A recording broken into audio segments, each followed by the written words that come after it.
It's just, another dragon. It's an ocean drake, which is kind of nice, but like, ain't no Baron. Yeah, Drury needs to answer while when Quick Slice is over in a side lane like this. They need to have somebody be able to answer the other four. That's the problem that they're having right now. They don't have a dedicated go button besides Fat Cat, but I think Campbellsville is just playing just the right amount of safe. And Quick Slice is extended at this current moment in time. Nobody in the map is positioned to be able to do anything off the back of Quick Slice doing anything bot side. So if Jin Zhao's down there, they have to do something. They have to jump. They have to pull the trigger. If they're sending multiple members out there, they need to jump on those multiple members and try and whittle them down.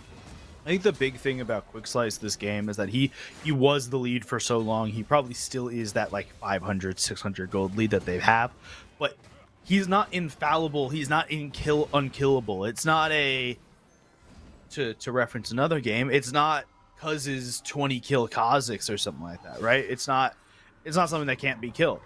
It's absolutely reasonable that you can still kill this Yone in the game. It's not a huge amount of kills. It's just Quick Slice has a lot of CS. He played up against the Tom Kench and was able to continuously push and get some money on him. So we'll see as we get further and further into this game. Will the lack of a true frontline tank over on the Drury side, okay, yeah, you have your Yone to help you push side lanes, but when you have to really do a 5v5, when you have to go sit in front of this dragon and fight to get your dragon, I feel like that Tom Kench, even though it's on lower eco, may just be a huge help in here. And it looks like Tom Kench is going Hollow Radiance to help protect against some of that Hui damage. Yeah, I mean, why not? And you need that. They're getting a push here. MEC has a good amount of gold in their pocket as well. So there's Jinx that I was talking about. I was a little scared of some of the tools that you might have. Now they are completely live. They are completely strong. And Drury's biggest problem has become their detriment. And now Quick Slice cannot deal with this Jin Zhao. You cannot duel him. The arena follows him wherever he goes. Not just the arena, but that Warden's Mail helps out a lot against Yone. Caps the crit damage from any of Yone's abilities. So that Kraken Slayer plus that IE is going to deal a lot of crit damage. Helps cap some of that. The cleave from the Titanic Hydra is big, and the Sundered Sky just helps out so much with the healing. It's a 6-second cooldown per champion, so you can proc that twice in a fight for Cao Tang on a trade to Quick Slice. The big gold switch that did happen there. Usually whenever you get Baron buff, you want to start knocking down all the towers. You should be able to knock down at least all the inner towers if there are any that are left bare. It looks like they'll be able to get 2 inner towers, and looks like they're pushed themselves in a position where they're looking at a outer as well. But because of this, Drury is saying, all right, sure, there's 2 towers you have to chew through top. That's a lot to chew through. We're going to call you out. Yeah, so here's where that Grubs helps. They've got 5 Grubs. They didn't get the 6. Campbellsville did get 1. But that little minions helping out a huge amount here, trying to push in on these towers. And with 5 people, you have to fight. Oh, here we go. Look at the Lilia coming in from the bat line. They're going to be able to hit a huge Wilting Lullaby onto 2 members. You know it's going to be able to be fine. Is laying in a good amount of damage. Super Mega Death Rocket gets the kill onto the Jats, and Lilia is completely still fine. Go bowling, get the kill onto Hui. They're just fine with that. Campbellsville fires back and gets every member except for 1, and now teleports going to top side. They're trying to catch out the Kaisa, but they will not find them. And for what it's worth, they didn't have Baron buff anymore. There was no Baron buff still up, so that was just pure Campbellsville. That was no adjustments there, right? So they can win a 5v5, and they had the tower, and that was a help, but it wasn't a ridiculous help. They still win that fight without the tower. So we see that Campbellsville's actual team fight is improving as this game goes on, and Drury don't seem to have an answer yet. Oh no, they're not going to. Not in this game, because now the Lilia's been online for quite a bit of time. The Jinx is completely fine, and the Nautilus gives all the engage they need, while the Tom Kench gives all the peel that they need. So this composition is drafted so well to make sure that their star carry inside of MEC Love, who's going to be able to continue to pump out the damage. MEC Love is completely fine. Cao Tang gets to just go in with reckless abandon. They get to live as dangerously as they want because nobody can really kill them with the itemization that they have. Yeah, and I was gonna say it's so rough. So it's a Randuin's Omen, and then they're going Death's Dance right now, I believe. So that's huge, right? Randuin's Omen helps protect against a lot of the Kai'Sa damage. and the Yone damage just from the rip. Again, the Warden's Mail passive from the random zone means that the amount of damage you take for an auto attack is capped. So it means that any of these champions that want to do crit damage, that want to do these big giant one-shot hits, they get hurt a lot by this. Yeah. It's now on 2 members. It's on 3 members. Sorry, it's on all 3 of your frontliners. There's 2 Rhino Omens and 1 Frozen Heart. All of them have that same passive on it. They need to get into a position where they can get these waves pushing. Yet again, this Yone is ineffective into the Jin Zhao right now. The Jin Zhao just got so far ahead. Drury is struggling to figure out answers against this very unique composition that's hit its win conditions. And I'm looking over and I'm like, all right, this Yone needs to push out bot lane. This Baron is spawning up. You need to push it out. You need to threaten that bot lane area. Threaten an inhibitor on the rotation. I don't think you fight them 5v5 anymore. You need to just try and look for possible steals, picks, and something to get things going. Yeah, right now Drury is on the back foot. They want to get this Baron. That should be their primary goal. You see the pings on it a little bit. You see some vision clearing around it, but that should be your primary goal. You want to get the Baron, but you don't want to have to fight for it. You lose a fight. You lose basically every fight right now for this Baron. As long as 5 members of Campbellsville shows up, you're not going to win that. No, not at all. I think depending on the 4, you might not win a 5v4, honestly, at this moment. Baron has started up. Check out Quick Slice over here onto the side. It's going to be continuing to push. They're going to have to continue to buy a bit more time. They peeled him off of Baron. That is ideal. You want to keep doing that. Baron has reset, and now they have to go back and answer the Yone. But now recall timers are what you're going to try and stop. They know that there are people backing at this current moment in time, and Drury is doing an admirable job stopping that. But the problem is Jin Zhao got to back off of that. The Quick Slice cannot push any further. Yeah, no, Cao Tang has been Quick Slice's kryptonite here. Cao Tang is just too much sustain, too much damage, too much ability to go against this Yone that it hasn't really helped any amount of this Yone to split push when Cao Tang is in the area. So the rest of Campbellsville can just push up this mid. They can make sure the waves are good, and Drury can't do anything about it. Yeah, I like the positioning that comes out from the Jin Zhao. They got pings onto the Yone. Quick Slice is actually caught out of position. Greed equals speed, my friend. And now he's going to find that out first and foremost. You need to go ahead and go back to your tether, and you need to ult out of position. You need to get out of dodge as quickly as possible, but you're going to get body blocked, and a super mega death rocket gets to shut down. The minion wave gave a little bit of greed in the eyes of Quick Slice, and now they're going to go ahead and try and initiate a fight, but the teleport coming in from Cao Tang will be enough to be able to join back into the fight. They're laying the damage, and MEC Love goes legendary. You see Fat Cat is going to get free hit upon. The damage is too much as MEC Love gets the fire on all cylinders. Campbellsville, you get to get excited inside of this. You're the ones that are going to be able to move on with a higher record than Drury. This was your direct competition, and you just left them in the dust as Drury University will fall to Campbellsville. They're going to be able to get this second tower with no problem. The members, they're wilting from Drury, and that is going to be game. Campbellsville, they're going to move on with a 3-3 record. Quick Slice was their savior to start the game for Drury, but it was their downfall at the end of the game. The continued split pushing, the fact that Drury could win in a 5v4, the fact that Campbellsville could win in a 5v4, the fact that Campbellsville could win in a 4v4, even when they send the Sins out to go deal with the Yone, that was their bread and butter. That's how they won the game. Is the fact that their 4-on-4 was better than the other team's 4-on-4. That was it.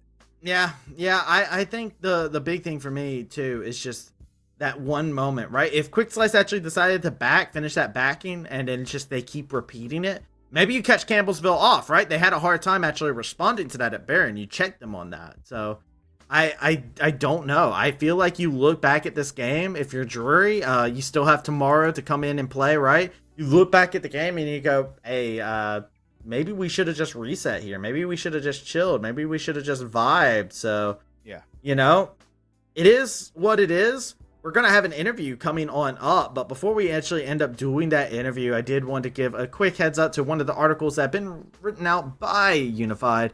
There's a lot that goes into running the esports events like the MEC Clash. So, one of the most important aspects is setting the scope of your event and setting goals and balancing all the different expectations that you may have. Make sure you check it out. !Top 5. If you're interested in esports, it's the place to go and check it out. Unified's been around for a while. Ever since the days of Upsurge, I've known them. I've been casting since they were called Upsurge, back since their inception. So you can tell that they've been around for quite a bit of time, because I've been around for quite a bit of time. So I highly recommend checking it out. Check out that article. If you have any interest in esports, can go a long way. But we're going to go ahead and take that short break we were talking about. We're going to go into our final interview of the day. So make sure you do not touch that browser. So we'll be back with Campbellsville.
Hello, welcome back to the MEC Clash. We're back here with Campbellsville. We got Inflame and MEC.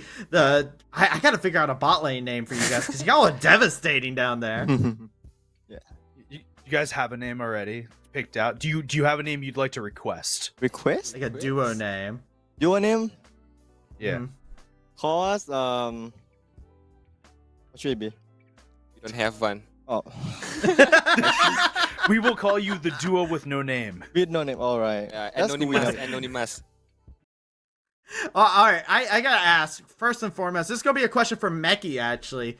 Jinx. Nobody else is really playing Jinx like this. What's going on? What's up with the Jinx? Is it just like your comfort pick, or are you just like, yo, this champion's hidden OP? Alright, I will give credit to Inframe. He came up with like, I think our comfort play style is like front to back, and Jinx is the most highest DPS damage. So we chose Jinx. Rap just work out like with Jinx, so that's why she's picked, even though it's not in meta at all. So I want to talk about this game, but also the game that we watched on stream way earlier today too. So Inflame, you've played Hook champions in both games. You played the Thresh earlier, with the Nautilus today. It seemed like you could not miss a hook all day. no. What was going on in your brain that you just you had an aimbot for hooks? Thank you. So mostly my shampoo is around the hook champion. Anyways, I play Pack, Galilus, Leona, Blitzcrank, everything hook. You know, if I can play Radiant support, maybe one day. You know. We're gonna stop calling people Mad Life and we're gonna start going Inflame. It sounds like is that what we're going for here? Because I mean, it was absolutely marvelous. Let's go ahead and talk about the team dynamic on the day, right? You guys just finished up your last game here. You guys had a great showing. You're now 3-3 in the record. How are you? Is the team feeling? Were you guys really excited closing out the final moments of that game, or how is everything feeling for you guys? To be honest, the team vibe is so high because we went all 3 at first, and then we figure out something. Thing just works out, and then we are here 3-3, looking to face like Grandview tomorrow. Can't wait. Yeah, Nice. that's it. I mean, I have to ask about the Xin Zhao mid. You guys are the only people playing it. What is going on with playing Xin Zhao mid? I'm telling you, like right now, it's the tech. It's the tech. I think we saw someone. Give it a play- try. Give it a try. We saw someone play a Xin Xiao bot too, right? Yes, in someone. Yeah. There was a Zinzao bot earlier. Just copy and paste. You know, works. Yeah, we're like, oh, it works. I think this will work better in the solo lane. Let's take it away from the bot lane with a brawl. Let's put it mid lane. Sure, why not? Yeah. All right. Well, you guys did touch on Grandview and whatnot. What is it like for you guys? Because obviously a lot of these teams are here inside of like the MEC conference that are coming in and playing. You've got competition like Grandview, like Purdue, all these big teams that have been like juggernauts inside of it. Is there like a sense of intimidation, or is it like you guys are just like, actually, we just want to show MEC we're the better team out of all of these? Like, what's going through y'all's head? To be honest, like we still figuring something out about the team, like who should play which roles, kind of stuff. So we are here to try to like warm up and get some good vibes for the team. Facing opponent like Grandview is really good experience, to be honest, because like we can try keep it overall and they will do too. So Was there a team that y'all have gelled with a little bit more, like you guys have hung out with a bit and just Yeah. kind of gotten to gel with? I mean, I saw Fat Cat. with Free Okay, Credit. yeah. Yeah. Fat Cat's pretty cool. Yeah. It's a cool guy. I can see that. Yeah, that's it. I met Fat Cat a lot in competition. Right. Well, the last words I have is there any shout outs y'all would like to give to the people out there? I saw some people putting out a couple different chants because there's like usually there's an we do is win chant for Drury, but this time we had like somebody in chat that was like ding dong hello, it's tiger time. They had all sorts of different things for tiger related. You got anything to shout out for your fans that were cheering you on in Twitch chat and there in the arena? All right, so we thank you all so much, like for the supporting, even viewers or even the organization that organized the event for us. We are so happy that we are here. Thank you so much. Good answer. Well, thank you all for coming in. I'm looking forward to seeing more Campbellsville tomorrow. It's going to be exciting. It's going to be a great time. We will catch you guys there. Have a great rest of your night, all right? All right. See ya. Good luck. Good night. Oh, you man. gotta wave when someone waves. Yeah, dude. I'm sad that I don't get to talk to Campbellsville more. They seem like they're really like cool all around. It's cool to get to see Ankh in a new team, but it's also like really cool kind of hearing their dynamic where they're like they're also kind of here figuring things out. They're not too far ahead of themselves. They're looking at everything here as like another good experience for them to grow, and I think that's the perfect mindset in Collegiate League.